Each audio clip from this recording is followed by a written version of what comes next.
Nex Machina released back in 2017, both for PC and PS4. It was Housemarque's first self-published title to launch on widely available hardware, however it seems like nobody really heard about it.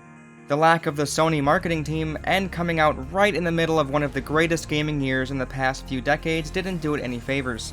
It's unfortunate, as it's one of the greatest twin-stick shooters out there, and one of the best games I've ever played. Housemarque has plenty of experience when it comes to creating a good shoot-'em-up. Both Super Stardust and Resogun have tight controls, engaging scoring mechanics, and hectic, fast-paced gameplay. This winning formula has been carried over and amped up to 11 with Nex Machina. It should already be evident that the visuals are a bombastic assortment of color, voxels, and particle effects. The sheer amount of the latter has me worrying if this will even look comprehensible given YouTube's compression.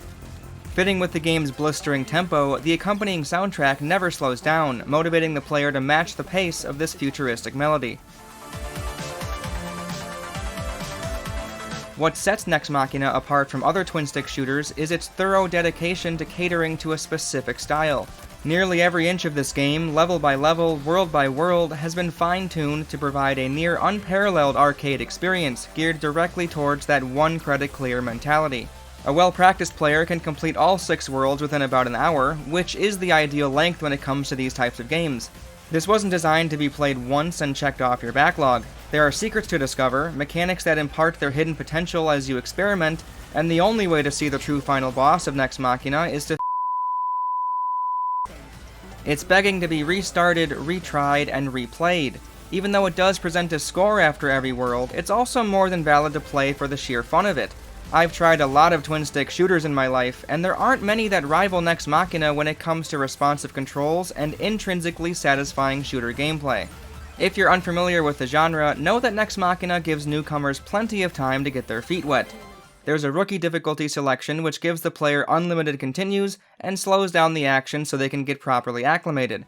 Choosing this difficulty isn't something to be ashamed of, it's there for a reason. Housemarque wanted players to become familiar with the game at their own pace in an environment that isn't overwhelming. However, they also make it clear that rookie mode is only the beginning. Only 5 of the 6 worlds are playable on this difficulty, and boss patterns are much simpler than their experienced or veteran counterparts. That might seem patronizing at first glance, but the point is to get players into the swing of things and enjoy playing the game without any extrinsic motivators. If you're still hung up on this being a renamed easy mode, consider this. Since arcade score attack games, at their core, heavily encourage the player to learn, improve, and play again, one could make the argument that rookie difficulty is the intended starting point. Beginning from the bottom just means you get to bask in the satisfaction of advancing to a harder difficulty earlier than you otherwise might have. Regardless of which difficulty you start with, the first world paces itself out very well, introducing mechanics and ideas to the player slowly but surely, room by room. In the first room, the player doesn't need to do anything besides use the right control stick to fire. The second room is more spacious and eventually spawns enemies where the player was stationed at the start, which forces them to move around a bit. The next has the first secondary weapon crate the player might shoot and uncover on their own. This is also where they place the first human. Having only one in this room is smart, since the voiceover will say, "All humans saved," which is an immediate indicator that this is something the player should be focusing on while shooting aliens. The next level then escalates to 3 humans. In the next level, the visitors are introduced, which is a timed single-file enemy train that's not required and entirely missable. Most likely they'll be the last enemies on screen during this level, showing that these guys are the exception and don't need to be killed before moving on. The next level is where the dash mechanic is made mandatory, as purple lasers will kill the player if they don't dash through. This not only shows them that dashing will be necessary to play the game going forward, but it also makes them aware that they become invincible while doing so. The next level is where the first harvester is introduced. If the player does nothing, they can even see the human get taken from them in real time. I'll stop here, but it goes on and on like this. There might not be giant prompts on screen that say which buttons to press in certain situations, but the design of the rooms themselves should be more than enough for players who are faithfully engaging with the game. The end-of-world score screens offer a similar prod to those who are observant. Even if you don't care about the actual score itself, you now know that secret levels, secret humans, and beacons exist, giving you something to watch out for next time. The secret levels themselves are a good representation of Nex Machina as a whole, as they're cleverly designed both from a casual perspective, but also a scoring perspective. It could have been the case that going into secret levels would have been a disadvantage if you're serious about score chasing. The time it takes you to complete each world is factored into your total score, so you could imagine a scenario where the secret levels would cost more time than however many extra points they're worth. Thankfully, the timer pauses when you enter into them, meaning that won't ever be a concern for players trying to maximize their score. From a non-scoring perspective, my favorite thing about them is they often give a sneak preview of the enemies you'll see in the next world. For example, in Crystal Mountain, the Death Stars and Blade Rollers show up in the secret levels, whereas they officially get introduced in the Fire Cavern levels. There's a lot more examples as the game goes on, but I'm aiming to not spoil anything beyond World 3. The human placements are also well considered, both in the regular and secret levels. The human combo is a type of multiplier bonus that gives more points the higher that number reaches. It runs out after a fixed amount of time, dropping you back down to 0. This means at high level play, you'll more often than not focus on which humans to save and win, rather than if you're going to survive or not. Collecting them all immediately is a surefire way to never get higher than a 5 human combo, so it's best to space them out. If the meter is about to elapse when finishing a level, each new room usually has a human close by to save players from losing their combo. Finding the secret humans can make your life easier as well, as they of course reset the human combo meter, but what's more, they freeze the timer for a few seconds as well. You also, thankfully, don't need to stare at the HUD to properly space out your rescues, since the humans themselves have a green circle around them that shrinks as the timer goes down. Going along with the idea of giving players little to no downtime, once the level is completed, a circle closes in on the player as well. If you dash the moment it lands on the character, your human meter recharges a bit, which could help a desperate player, and the well-timed dash itself gives bonus points every time you do it. Everywhere you look, there's some little detail that's worth praising. The final enemy in each room gets a purple highlight, which not only removes the guesswork of knowing if it really is the last enemy, but also helps the player find it quicker so they can move on.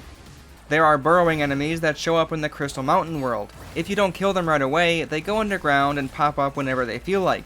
If they're among the last 2 remaining enemies for the level, they return to the surface and begin charging at the player.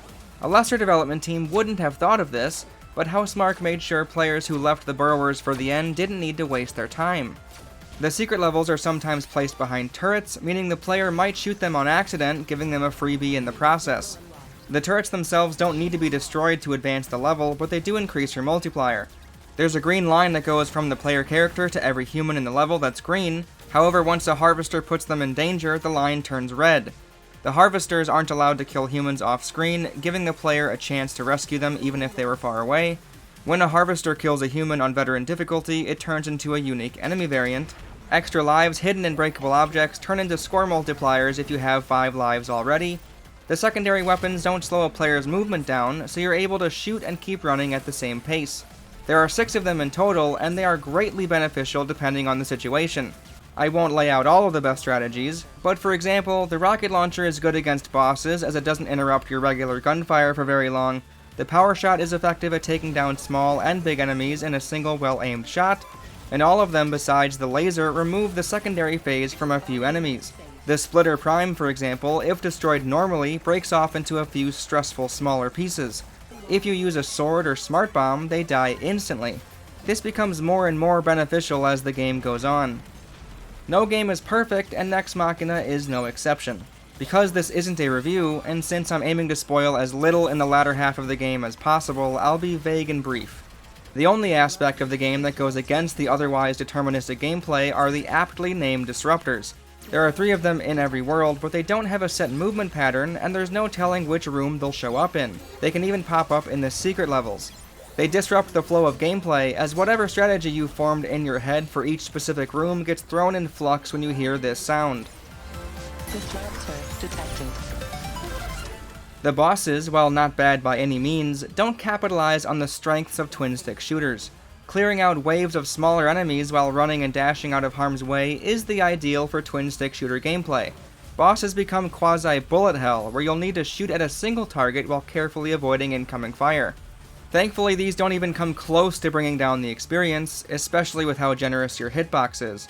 That little dot inside of your character is what you'll need to keep track of. Well-polished games on the level of Nex Machina don't come around often, especially in the twin-stick shooter genre, so the flaws are very easy to ignore. The passion of the design team shines through with every minute detail. Nothing feels haphazard. Every room, every secret, every game mechanic, every secondary weapon, every enemy variant. It all seems deliberate. I get the impression that many aspects of the game were meticulously thought through time and time again to fit the single credit clear experience they were aiming for. It seems inevitable at this point that Housemarque will be remembered for Returnal. However, their ultimate creation, the embodiment of good game design, and the perfect love letter to the arcade twin-stick shooter is, and always will be, Nex Machina.